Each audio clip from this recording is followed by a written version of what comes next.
Après avoir mené 3 actions d'envergure depuis le déclenchement de ces manifestations le 14 octobre dernier, le FNDC appelle à une gigantesque manifestation le jeudi 14 novembre 2019 sur toute l'étendue du pays.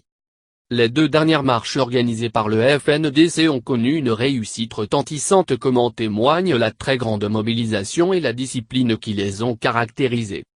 La dernière marche organisée le 7 octobre 2019, qui a mobilisé plus de 3 millions de personnes dont environ 2 millions dans la seule ville de Conakry, a eu le mérite de confirmer nos doutes sur l'inadaptation de l'itinéraire emprunté jusqu'ici mais aussi la dangerosité de l'espace où se sont déroulés nos différents meetings.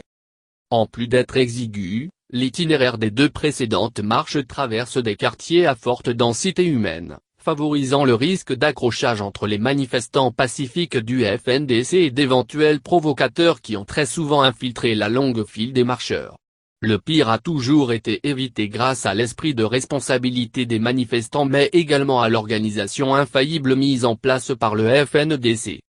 Par ailleurs, l'esplanade du stade du 28 septembre, espace abritant le meeting de fin de marche a été le théâtre de dangereuses bousculades et de cas de suffocation des manifestants qui se retrouvaient confinés entre de nombreux kiosques disséminés un peu partout sur les lieux.